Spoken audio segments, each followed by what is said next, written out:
안녕하십니까 유튜브 애청자 여러분. 윤상열의 월드스포츠입니다. 지난주 한국 선수들의 활동은 굿 앤 배드라고 할 수 있습니다. 먼저 인제 굿뉴스라고 할 수 있죠. LA 다저스 유틸리티맨 김혜성 선수가 한국계 토미 에드먼이 복귀했지만 팀에 잔류했습니다. 모든 팬들이 바라던 기대가 현실화됐습니다. 다저스는 7일 에드먼을 복귀시키면서 베테랑 크리스 테일러를 이른바 지명할당 DFA라고 하죠. 디지그네이트 포 어사인먼트를 했습니다. 쉽게 말해서 방출입니다. 일주일 후에 다른 팀의 트레이드를 요구해서 되지 않으면 프리에이전트가 됩니다. 잔여 연봉은 다저스가 부담합니다. 다른 팀에서 테일러를 데려가면 그 팀은 최저 연봉만 주면 됩니다. 저는 김혜성 선수를 마이너리그로 내려보내지 않고 크리스 테일러나 맥스 먼시를 DFA 할 거로 어느 정도 예상했습니다. 그런데 이제 먼시는 최근 파워 배팅이 좀 살아났어요. 홈런왕은 테일러가 이제 희생양이 된 거죠. 지난 16일 여기서 이제 유강훈 기자하고 라이브 방송 때 김혜성이 잔류냐 마이너리그로 다시 내려가느냐를 대화했을 때요. 26인 현역 로스터 변경에는 두 가지가 있다고 했습니다. 크게요. 부상자 명단하고 DFA. 메이저리그는 선수의 기량이 떨어진다고 KBO 리그처럼 감독이 마음대로 이군행을 결정할 수 있는 것이 아닙니다. 기본적으로 선수 단체 협약은 선수를 보호하는 데 중점을 둔 협약서입니다. 구단이 마이너리의 그 행을 결정하는 선수는 신뢰될 해, 그러니까 옵션이 남아있는 선수뿐입니다. 김혜성, 제임스 아웃맨, 앤디 파에스. 그렇죠. 투수도 있어요. 이 외야수 아웃맨은 19일 데우스카 에르난데스를 26인 현역 엔트리에 포함시키면서 다시 마이너리그로 내려갔습니다. 신에 내려간 거죠. 옵션이 남아있기 때문에 아웃맨을 내려보낼 수 있었습니다. 근데 이 아웃맨이 2023년 루키 때 홈런 23개를 때렸어요. 기대를 크게 모았는데 2024년에 일할 때 타율로 떨어지면서 주전을 깨차지 못하고 마이너리그로 내려간 겁니다. 파에스는 이제 공수에서 이제 주전 자리를 굳혔다 이렇게 볼 수 있습니다. 개인적으로 김혜성 선수를 마이너리그로 내려보낼 명분이 없다고 판단했습니다. 김혜성을 계약할 때 홈런을 기대한 게 아니잖아요. 컨택트 능력, 출루, 빠른 볼, 수비 등의 기대를 걸었고 마이너에서 빅리그로 승격된 뒤에 것을 확실하게 보여줬습니다. 이제 앞으로 김혜성 선수는 파워를 늘리는 게 관건이죠. 똑딱이 타자로는 한계가 있습니다. 그러니까 결국 이제 김혜성 선수를 잔류시키면서 선택지는 기량이 떨어지고 있는 베테랑의 방출이에요. 그 결정으로 이제 자리를 비워주는 거죠. 포스트 오스틴 반스를 제가 예로 들었죠. 구단이 다저스에서 11년 동안 활동한 반스를 방출하고 루키 유망주인 달튼 러싱을 올렸습니다. 러싱은 2022년 드래프트 전체 40번으로 지명한 기대주고 유망주입니다. 그리고 구단은 때가 됐다고 판단한 거죠. 크리스 테일러는 2022년에 4년 6천만 달러에 다저스와 계약을 연장을 했습니다.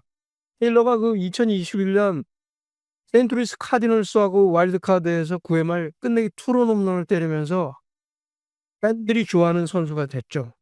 팬들이 응원에 힘입어서 다저스와 이제 연장 계약을 한 겁니다.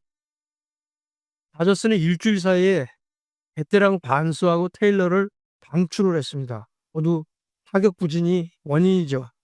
반스는 타율 2할 1푼 4厘, 홈런 없고 타점 2개. 테일러도 타율 2할, 홈런 없고 타점 2개. 그리고 이 DFA, 디지그네이트 포 어사인먼트는 메이저리그 40인 로스터에서 제외되는 것을 의미합니다. 그러니까 반스가 다저스 11년, 그리고 테일러가 시애틀 메리너스에서 빅리그로 데뷔를 했지만 다저스에서 10년을 활동을 했습니다. 그러니까 구단은 반스하고 그 테일러를 방출하면서 금전적으로는 큰 손해를 봐요. 무려 $1,590만 정도를 손해를 봅니다. 반스의 자녀 연봉이 대략 한 250만 달러, 테일러가 그 옵션을 포함해서, 그러니까 바이아웃을 포함해서 1,440만 달러 남아 있습니다. 우리 돈으로 한 221억 정도 돼요. 그걸 손해 보는 거예요. 재정이 취약한 그 스몰 마켓 팀은 엄두도 내지 못해요. 이런 큰 돈을 어떻게 그냥 포기를 해요. 다저스도 사실 고민 끝에 내린 결정입니다. 성적이 더 중요하니까. 그리고 월드 시리즈를 향해서 팀을 다시 이렇게 구축을 해야 되기 때문에 월드 시리즈까지 가면 이 돈은 다 뽑아요. 플레이오프는 머니 게임입니다, 미국에서는. 그러니까 앤드류 프리드먼 사장도 기자들에게 "어려운 결정이었다." 이렇게 밝혔습니다. 다저스가 그 하위 타선에서 돌파구를 열지 못하고 있었잖아요. 그래서 리그를 지배하지 못하고 있었습니다. 겨우 뭐 샌디에고 파드레스, 샌프란시스코 자이언츠한테 한 게임 앞서 있었잖아요. 지난 주말에 또 약팀 엔젤스하고의 그 프리웨이 시리즈를 수입당했습니다. 엔젤스는 다저스를 라이벌로 생각하지만 다저스는 엔젤스가 라이벌이 아니에요. 그런데도 수입당했어요. 그러니까 이 오스틴 바운스나 크리스 테일러 두 선수 모두 10년 이상 다저스에서 한솥밥을 먹었던데 구단도 그렇게 쉽게 은연을 끊기 어렵죠. 그리고 특히 이제 바운스의 경우 지난해에도 타격이 부진했어요. 그런데도 350만 달러 연봉 옵션을 구단이 선택한 거예요. 그런데 다시 2개월도 안 돼서 방출을 결정하니까 고민이 이만저만이 아니었겠죠. 하지만 공격에서 부진을 면치 못하고 있는 터라 구단 입장에서는 수단이 필요했고 러싱하고 김혜성 등 젊은 선수로 대체를 하게 된 겁니다. 운동은 어쨌든 젊은 선수가 주축이 돼야 되고 베테랑이 이런 조금 몇몇 있으면서 친구 조화를 이루어야 되는 겁니다. 그러니까 보면 엑스먼 씨도 그렇고 나이가 들면서 에이징 커브가 오는 거예요. 왜냐면 특히 타율이 너무 높잖아요. 이할 때를 간신히 유지하고 있으니까 팬들도 보면은 타율 이렇게 보면은 갑갑하죠. 아무튼 김혜성 선수는 당분간 신분 변경에는 신경 쓰지 않아도 되겠죠. 야구에만 전념하면서 구단과 팬들이 기대하는 만큼의 활약을 펼치길 바랍니다. 그래서 인제 6월 13일, 15일 다저스 스타디움에서 처음으로 자이언츠하고 다저스 경기가 있습니다. 그러니깐 키움에서 한솥밥을 먹었던 이정우 하고 김혜성의 그 그라운드 경쟁이 가능해질 수 있게 됐습니다. 자이언츠의 이정우는 배드 뉴스입니다. 18일 일요일이죠, 현지 시간으로. 오클랜드 어슬레틱전에서 4타수 무안타. 이틀 연속 4타수 무안타를 쳤죠. 그래서 타율이 2할 7푼 6리로 떨어졌습니다. 오클랜드 3연전에서 13타수 2안타, 2루타 1개입니다. 현재 팀 내 최고 타율 입지도 인제 외야수 엘리엇 라모스에게 뺏겼죠. 타점도 3위로 내려갔습니다. 현재 자이언츠에서 가장 뜨거운 타자가 라모스입니다. 18일 오클랜드전 수입도 라모스가 선제 솔로 홈런, 그리고 8회 말에 2대2 동점에서 결승 좌전 안타로 인제 3대2 역전승을 이끌면서 수입을 했죠. 그러니까 자이언츠 입장에서는 주초에 애리조나 다이아몬드백스전까지 그 전주에 미네소타 트윈스에 수입을 당하면서 6경기에서 1승 5패로 부진했다가 주말 인터리그 베이브리지 시리즈를 수입하면서 선두 다저스에 한 게임 차로 따라붙었습니다. 샌디에고 파드레스는 또 시애틀 원정에서 3연전을 모두 수입당하면서 자이언츠하고 게임 차가 없어졌어요. 해가 적어서 승률에서 조금 앞서 있습니다. 자이언츠는 또 인제 19일부터 아메리칸 리그 중부지구 캔자스시티 로열스하고 인터리그 3연전입니다. 올해 자이언츠는 인터리그에서 14승 7패예요. 승률이 아주 좋습니다. 내셔널 리그의 성적은 14승 12패인데 인터리그 성적이 더 좋죠? 이정우 선수의 인터리그 성적도 나쁜 편은 아닙니다. 79타수 21안타, 홈런 3개, 타점 9개, 타율 2할 6푼 6리, 출루율이 4할 6푼 8리, 그리고 OPS가 7할 8푼 1입니다. 그런데 이제 월간 성적을 보면 5월에 인제 추락하고 있는 거죠. 표를 보시면 이제 나오죠. 3 월에는 타율이 2할 8푼 6리였어요. 3 월은 뭐 경기 수가 적었어요. 4 경기 그때는 이제 4 경기이기 때문에 홈런은 없었고. 그다음에 이 4 월에 들어가서 타율이 3할 2푼 4리 아주 핫했죠. 홈런도 3 개, 타점 16개. 그런데 이제 5 월에 들어가서는 홈런은 13 개, 홈런은 3 개를 쳤는데 타점도 11 개니까 괜찮았죠. 근데 타율이 2할로 뚝 떨어졌습니다. 그러니까 이 페이스가 유지될 경우 이정우 선수 타순도 조정할 수밖에 없어요. 19일 캔자스시티 로열즈전에는 3 번으로 그렇게 그대로 나옵니다. 앞으로 인제 뭐 더 두고 봐야겠죠. 근데 이 자이언츠 같은 경우 초반하고 현재 타순이 크게 바뀌었어요. 그러니까 신시내티 레이저하고 개막전 라인업을 보면 1번 타자 1 루수 라몬테 웨이드 주니어, 2번 유격수 윌리 아다메스, 3번 중견수 이정우, 4번 크리노비터, 3 루수 맷 체프만, 5번 좌익수 엘리엇 라모스, 6 번에 인제 포수 패트릭 베일리, 그리고 지명타자 윌머 플로레스, 그리고 8번 우익수 마이크 야스트라즘스키, 2 루수 타일러 피츠럴드 이렇게 순으로 이어졌거든요. 18일 오클랜드전에 보면 좌익수 엘리엇 라모스가 톱 타자로 나오고 지명타자 윌머 플로레스, 그리고 이정우, 맷 체프먼, 윌리 아다메스, 루이스 마토스, 포수 샘 허프. 포수는 낮 경기 때문에 백업이 인제 들어온 거예요. 1 루수 데이빗 비아, 2 루수 크리스찬 론스였습니다. 시즌 전에 밥 멜빈 감독이 구상했던 그 강력한 2번 타자 윌리 아다메스였잖아요. 바뀌었죠. 오프 시즌에 7 년에 1억 8,200만 달러를 받고 자이언츠 합류했는데 현재 타격이 부진해져. 현재 자이언츠 성적은 사실 마운드가 이끌고 있다고 해도 과언은 아니에요.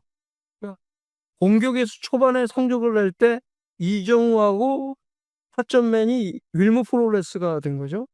현재는 라모스하고 플로레스가 주축입니다. 그러니까 이 지금 윌머 플로레스는 지금 거의 뭐 지금 시즌 초반에 생애 최고의 성적을 내고 있는데 오클랜드전에서 한 경기에 3개 홈런 쳤죠. 그 승리를 이끌고, 그리고 두 번째 경기 때는 끝내기 몰래 몇 번 해 갖고 사실 싹쓸이 3 연승을 하는데 그 발판을 마련한 선수가 플로레스입니다. 그러면서 인제 타점 메이저리그 공동 선두까지 올라갔죠. 그러니까 인터리그 로열스전에서 이정우 선수의 타격이 어느 정도 인제 회복세를 좀 보여줘야 돼요. 그렇지 않으면은 3번 타자를 글쎄 유지하는 게 그렇게 쉽지는 않을 것 같습니다. 이제 한국 선수 얘기는 인제 이 정도로 마치고요. 메이저리그가 인제 지난 주말에 인터리그가 더 많았죠. 라이벌 위켄드로 인제 펼쳐졌습니다. 그러니까 메이저리그가 특별히 정하는 일정이죠. 내셔널 리그 경기도 있었지만. 그러니까 메이저리그 인터리그가 1997년 6 월에 처음 시작됐어요. 그러니까 예전에 인터리그는 월드 시리즈하고 올스타 경기뿐이 없었잖아요. 인제 미국은 워낙 땅덩어리가 크고 팀이 30개 팀이잖아요. 그러니까 뭐 인터리그라든지 그런 라이벌전이 가능합니다. 평소에도 뭐 다저스, 자이언츠, 양키스, 레드삭스, 시카고 컵스, 센트루이스 카디널스 이런 팀은 기구 최고 라이벌전이에요. 정규 시즌에 13 경기씩 벌이지 않습니까? 그리고 미국 스포츠의 기본은 라이벌전으로 시작합니다. 동네에서 그 고등학교 스포츠팀이요? 다 라이벌전이에요. 대학 스포츠 한번 보세요. 최고 라이벌전이 미식구인데 오하이오 스테이트하고 미시건, 대학 농구 유크 대 노스캐롤라이나. 프로 인기 능가합니다. 아이비리그의 그 명문 하버드하고 예일이 그 조정 경기가 있지 않습니까? 역사가 깊고 전통이 있죠. 근데 미국인들 다수가 주목하는 경기는 아니에요. 아이비리그는 조정 경기를 제외하고는 다른 메이저 종목들이 너무 취약해요. 그래서 전국구 라이벌전으로 취급되지 않습니다. 그리고 뭐 미식축구 같은 것도 스타디움이 3만 명 들어오면 많이 들어오는 거예요. 지난 주말에 인제 30개 팀 라이벌전을 보면 엔젤스하고 다저스 프리에이 시리즈죠. 이 캘리포니아 남북을 잇는 그 프리에이 5번 선상에 있는 두 팀의 대결이라 프리웨이 시리즈입니다. 그리고 다저스하고 샌디에고 파드레스도 그 I5 라이벌이라고 부릅니다. 그러니까 이 프리웨이가 5번으로 정해져 있거든요. 5번 프리웨이거든요. 그래서 역시 다저스와 파드레스도 5번 프리웨이로 이어지는 라이벌전이에요. 근데 이 미국의 고속도로가요. 서부는 보통 이제 프리웨이라고 그러고요. 동부는 하이웨이라고 그럽니다. 그 이유가 서부가 고속도로에 돈 내는 그 토행세를 내는 곳이 매우 드물어요. 그러니까 프리, 돈 안 낸다는 뜻이기도 해요. 동부는 뭐 곳곳에 토행세를 봅니다. 저기 그 올랜도 한번 가 보세요. 나오는 데마다 돈 내야 되잖아요. 그리고 이 캔자스시티 로열스하고 센트루이스 카디널스 라이벌전도 일종의 프리웨이 시리즈인데요. 여기는 인터스테이트 75번으로 연결이 됩니다. 그래서 I-75 시리즈입니다. 그리고 오클랜드 어슬레틱스와 샌프란시스코 자이언츠는 베이브리지 시리즈. 샌프란시스코하고 오클랜드 사이에 그 만이 있는데 그 다리를 통과해야 되잖아요. 그래서 베이브리지 시리즈라고 해요. 양키스하고 매치는 뭐 잘 아다시피 지하철로 연결이 돼 있어서 서브웨이 시리즈라고 그러죠. 근데 이번에 보스턴 레드삭스하고 애틀랜타 브레이브스가 라이벌전을 벌였잖아요. 근데 왜 이 두 팀이 라이벌이지? 다소 의아할 거예요. 그 이유는요. 애틀랜타 브레이브스의 원 프랜차이즈가 보스턴이었어요. 보스턴 브레이브스에서 밀워키 브레이브스, 그리고 현 애틀랜타 브레이브스가 된 거거든요. 그래서 애틀랜타하고 보스턴이 라이벌전을 한 겁니다. 그리고 플로리다의 두 팀, 템파베이 레이스하고 마이애미 말린스. 이거는 시트루스 시리즈라고 합니다. 시트루스는 플로리다 특산품 감귤이에요. 그래서 시트루스 시리즈고, 컵스하고 화이트삭스는 시카고의 그 라이벌전. 그래서 보통 크로스타운, 동네에 이렇게 서로 크로스타운이라고 그래서 크로스타운 크래시라고 그러는데, 또는 이제 결국 바람이잖아요. 바람으로 유명한 데잖아요. 그래서 윈디시티 시리즈라고도 합니다. 그 미국인 최초의 교황 레오 14세 교황이 시카고 출신이에요. 그래서 처음에 보도 나왔을 때는 컵스 팬이라고 했는데 정정됐죠. 본인은 화이트삭스 팬이라고 그랬습니다. 그리고 시카고는 남부가 화이트삭스고 북부가 컵스입니다. 버락 오바마 전 대통령도 화이트삭스 팬이에요. 그리고 이 클리블랜드 가디언스하고 신시내티 레즈는 그 오하이오주에 같이 있잖아요, 팀이. 그래서 배틀 오브 오하이오라고 하죠. 그리고 펜실베니아의 필라델피아 필리스하고 피츠버그 파이어츠죠. 펜실베니아 동서 대결이죠. 근데 이 미네소타 트윈스하고 밀워키 브루어스도 라이벌인데 여기는 주 경계 라이벌이에요. 그래서 보도 경계 배틀이라고 그러죠. 근데 여기도 도로는 I-94로 연결이 됩니다. 그리고 디트로이트 타이거스하고 토론토 블루제이스가 경기를 했죠. 지역 라이벌이죠. 그리고 이 워싱턴 내셔널스하고 볼티모어 오리올스, 역시 워싱턴 DC하고 인근 그 메릴랜드주 볼티모어 지역 라이벌인데, 근데 여기는 이제 순환 도로로 연결이 돼 있어요. 그래서 배틀 오브 벨트웨이로 명명을 한 거죠. 휴스턴 애스트로스하고 이 텍사스 레인저스는 그 프랜차이즈가 텍사스에 있지 않습니까? 근데 여기는 론스타 시리즈라고 해요. 이 텍사스는 항상 주독립을 주장했었어요, 옛날에. 엄청 크잖아요. 그러니까 미국 본토에서 가장 큰 땅덩어리가 텍사스주예요. 그래서 예전에 알렉스 로드리게즈가 미국 최초로 2억 5,200만 달러 그 계약을 했을 때 뭐라고 그랬냐면 텍사스 사이즈드 컨트랙이라고 그랬어요. 텍사스 사이즈 같은 그런 큰 계약이라고 그랬죠. 그리고 이 콜로라도 로키스하고 애리조나 두 팀은 이제 90년대 창단된 그 신생 팀 라이벌이에요. 이번에 그 샌디에고 파드레스하고 시애틀 메리너스도 인터리그 라이벌전을 했잖아요. 근데 이 두 팀은 또 뭐 때문에 라이벌이지 할 겁니다. 근데 기억이 고향 그 전설에서 비롯된 거예요.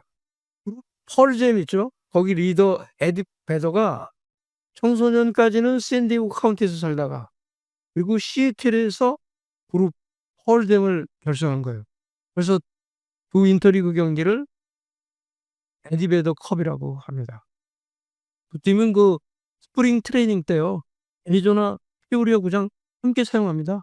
물론 라카룸은 따로 있죠. KBO 리그의 라이벌전 최고는 뭐 LG 두산 서울팀의 대결이겠죠. 그리고 LG하고 기아도 뭐 전통의 라이벌이죠. 그리고 삼성, 롯데 뭐 이 정도 아닐까요? 우리는 뭐 팀이 10개 팀이고 그러니까 라이벌이 그렇게 미국처럼 많지는 않습니다. 그래도 KBO 리그는 요즘 뭐 인기 최고고 상한가를 치고 있으니까요. 팬들이 많이 또 성원해 주는 덕분이죠. 오늘도 문상열의 월드스포츠 시청해 주셔서 감사합니다. 구독, 좋아요, 알람 설정 부탁드립니다. 감사합니다.